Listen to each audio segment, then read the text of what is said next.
Hello and welcome to the Black Cat Bushcraft channel. Today I'm inside my shop at my workbench and I'm trying to find a solution to a very simple little problem that I've had for the long haul, and that is anytime I carry a bush pot or a stainless kettle like this one here that I have in my hand, the lid wants to rattle around, and a lot of times that lid will pop off when I'm carrying it in my pack. I normally carry food items inside my kettle or bush pot, like rice or coffee or sugar and tea, things like that that I might want to use while I'm at camp. It's not a big deal if those items come out because I always carry this in a bush pot bag that I made years ago, so it just falls out into the bag. Again, not a big deal, but I wanted to see if I could find a solution for that and prevent that lid from rattling around and definitely prevent my items from spilling out. I think I've got the solution using a leather strap. Should be pretty simple. Stick with me and we'll put that together. Just before I get started, I wanted to show you what tools and supplies that you'll need in case you choose to complete one of these for yourself. First of all, you're going to have some leather. And I picked this leather strapping up from Tandy Leather Outlet. This was specifically marketed for hat bands. So if you wanted to make a hat band, this stuff is pre-cut and dyed for that purpose. This whole piece, I forget how long it is. It's probably about 3 feet of it. So it will make several bush pot straps. And it was about $7 for this whole piece. Now, originally I went in to buy leather and I was going to cut the straps and dye it and all that myself. But for $7, I saved myself the trouble. I have a piece that's perfectly cut and again already dyed, so I don't have to go through that trouble.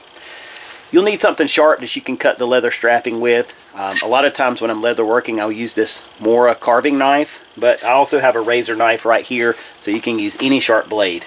You'll need a buckle for your strap, and this one also came from Tandy Leather. It's the package it came in. It's a 1/2-inch brass roller buckle, and I think I paid about $1.79 for that. I do have a wholesale account with Tandy Leather, so that does make a difference in the price you pay, but a couple of bucks you get your buckle. I need some thread. I got some waxed thread. This came again from Tandy Leather or Hobby Lobby, I can't remember, but it's just a waxed thread. Makes it easy to sew with leather. I have a couple of hole punches here. This one came from Harbor Freight several years back. I've used it extensively. Paid about $8 for it. It's just as good as the day I bought it. I've had no problems with it. So no reservations about buying the Harbor Freight leather punch. Mine's worked great. This one specifically for leather came from the Tandy Leather Outlet also. It's a bit more expensive, but it does a great job for making your stitch holes. And I'm going to be using a double prong leather punch for my stitching holes today. You could use whatever you want to punch those holes, whether it be an awl or sail needle, whatever. That's it. Those are the tools that you'll need, and you can probably get away with less than this. Alright, the first step will be to determine how long this strap needs to be for the bush pot or for the kettle. And actually my bush pot is smaller in diameter than my kettle, so if I make a strap that fits the kettle, it'll be interchangeable with the bush pot. All I need to do really is bring this leather strap around and through that loop on the lid. I'm going to give it a little overlap just to make sure I have enough. I'm just eyeballing it, and I think that'll be plenty good.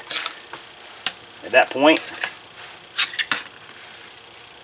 simply going to cut this off. And now I have my material ready.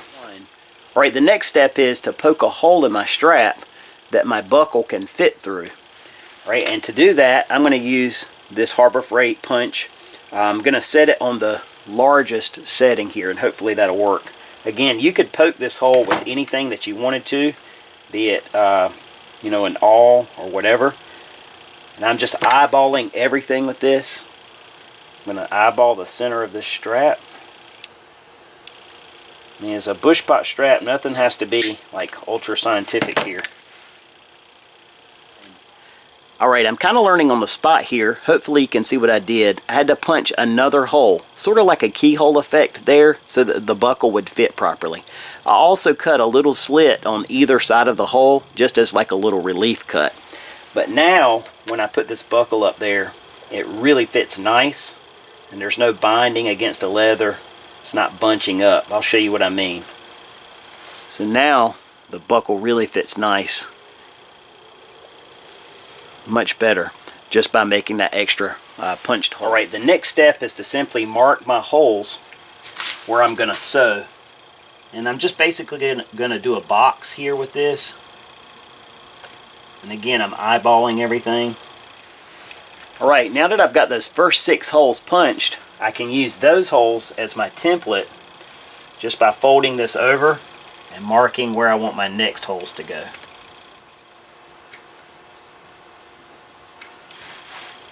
Now I have all my holes punched, and it's time to sew the buckle on. Alright, this is not going to show up well on camera probably, but to saddle stitch, you simply have a piece of thread with a needle on either end. Again, I know this isn't going to show up well. So we have 2 needles, and just take one end, one of the needles, and go through from the top. Take the other needle, go through the hole beside, and go down as well.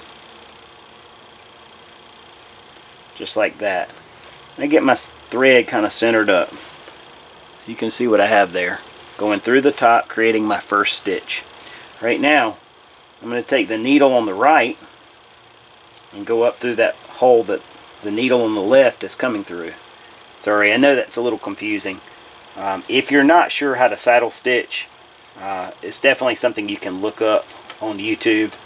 But in the lighting that I'm in right now, it's just going to be hard for you to see what I'm doing. But that's it. I'm just going to go in and out through each hole, creating my saddle stitch, and I'll show you what that looks like when I finish. Alright, so you can see I've gone ahead and got my buckle attached. Just used this little box and a saddle stitch. Again, I apologize that you can't really see that saddle stitch good in the lighting that I'm in, but there are great videos on YouTube to show you. It's very simple. So now the next step is to figure out how long I need the strap to be actually, so that I can poke holes to run through my buckle. And I'm going to give this several holes for adjustment, just so it will be flexible enough to work on different size containers. Alright, so right here, I'm just going to make a little mark, and I'm going to poke a hole there. Right, that's going to be my first hole. Alright, now what I need to do is make marks so that I can have adjustment holes punched into my strap. And each of these squares on the cutting board is 1 inch. So I'm just going to go halfway and make a mark. And then make a mark on the next 1 inch line. Halfway on the next line. That'll give me 2 inches of adjustment right there. And then all I need to do now is punch those holes into the leather. Alright, so I've gone ahead and punched in all my adjustment holes. And I actually went ahead and did 3 inches, so that gives me a lot of adjustment with my strap. Alright, just for cosmetic purposes, I'm going to cut this off to a V. And I'm going to use my grid lines on my cutting board as a guide. That gives me a nice clean edge, nice clean point there. Alright, now that I got my strap all finished up here, let's test fit it to the kettle. All you have to do is just set the kettle down on top of the strap, just like that. And I'm going to take the strap and run it through the lid of the kettle, underneath the bell, get that out of our way. I'm going to try to put the buckle right here at the shoulder, as I feel like that'll give you the most leverage to cinch down on the strap. Got that all centered up.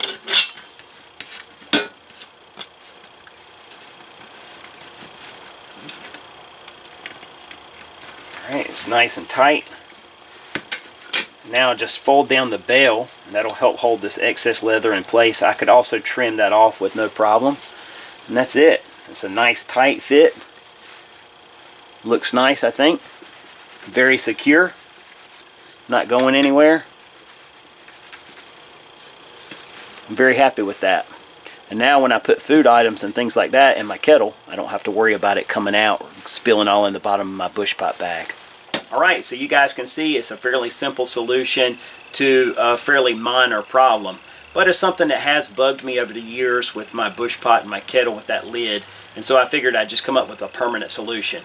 The nice thing about this strap is it's something that I can take from this kettle, put it on my bush pot, or from my bush pot to another container, and I can switch it and use it on different pieces as I need. But I'm sure there's a more simple solution even than this, even just using leather lace and then maybe tying it up. I'm sure there's other solutions. This is just the way that I came up with to do it, and I figured it would look nice and it would be long lasting. I appreciate you guys taking the time to tune in. I hope you enjoyed it. Hope it gives you an idea that you can use. I look forward to talking to you with another video again very soon. Until then, take care and God bless.